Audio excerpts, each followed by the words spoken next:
Good morning to you all. Let me first start off by putting in a little apology. It appears I told a porky yesterday, and that phone that I put up I said was Russian. Well, it isn't. It's from Bulgaria. Big mistake on my part. I did put a little rider in the comments to say this, but it's definitely Bulgarian. And if you look up these phones on Etsy and various other sites, they all seem to have originated from Bulgaria. So I'm pretty sure it's a Bulgarian phone.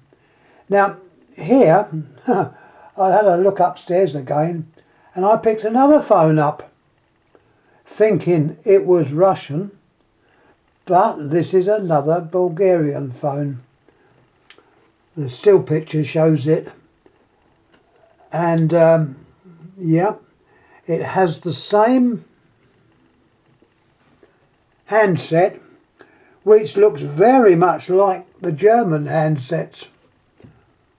Very much the same, and this is identical to the phone I put up yesterday. The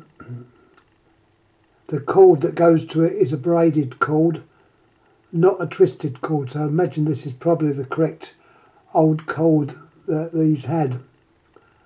While I've got the top off, I've taken the base off, as you can see, I show you the dial. Now it's our old favourite again. Well, it's almost our old favourite again. This one doesn't have a spring, which I can point out. In the centre there is normally a spring that comes out and engages on the pulse generator. This one is done a little bit differently, but nevertheless it's still based on the German design. So I would say that with a lot of German influence on these phones, they are well made. Once again, a Bakelite case, which is in 100% good, but obviously be careful because Bakelite, as we know, is quite brittle. I'm turning this one over, or rather I'm not turning that one over, I'm turning the base over first. Let's have a little look at the base. Not as, well, I say not as good. It's not bad, but it doesn't look as good as the one I put up yesterday. But nevertheless, all the parts are there. It looks like the ringer capacitor has gone faulty. Whether I did this many years ago, I don't know. It's been nicely done. It's been resoldered on, so that is obviously a modern replacement for the actual capacitor. You've got your cradle springs here, which is operated from that little spike coming out there, or spigot coming out there, so that would go on there. This one's also got an earth button. The other one I put up yesterday, the earth button had actually been blanked off. But the markings on the terminals are more or less the same as the one yesterday. You've got line 1 and 2, which is shown there as that Cyrillic notation with a 1 and 2. It's more or less the same as the one yesterday. Okay, it's not identical, but at least it's of that style. And obviously the cord on it is a modern cord. You can see where the old cord would have been fitted on. So, as I say, this is another phone from Bulgaria. Don't ask me where I got it from. I seem to have a lot of phones which I just can't remember where they came from. They're obviously much cheaper than they would be now. But this one's obviously a worker.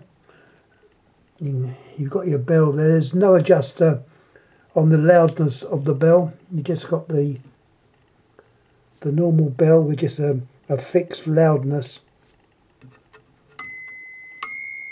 And it's adjusted right.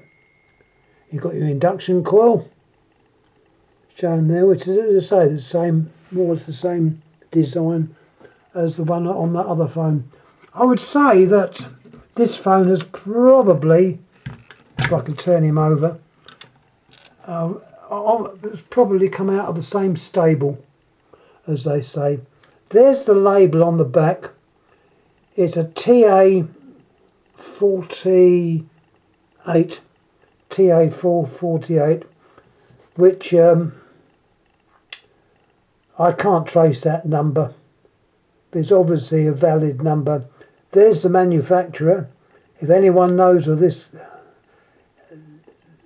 manufacturer company, let us know, be interested. There's the name there. There's the same type of label as what was put on that other phone.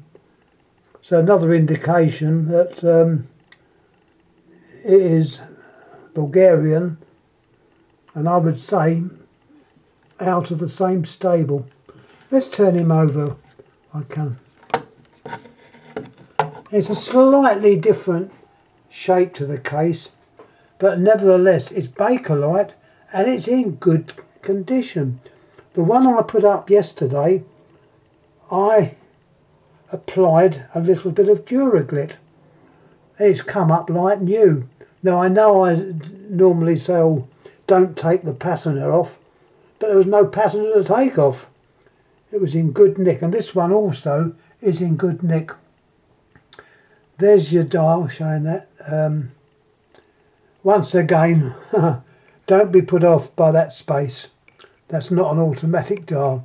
So it looks like these German make of dial has the same type of space. Anyway, that is more or less all I've got to say about this. Once again, the same identical handset. It looks like this was probably a standard handset that was used on the Bulgarian phones.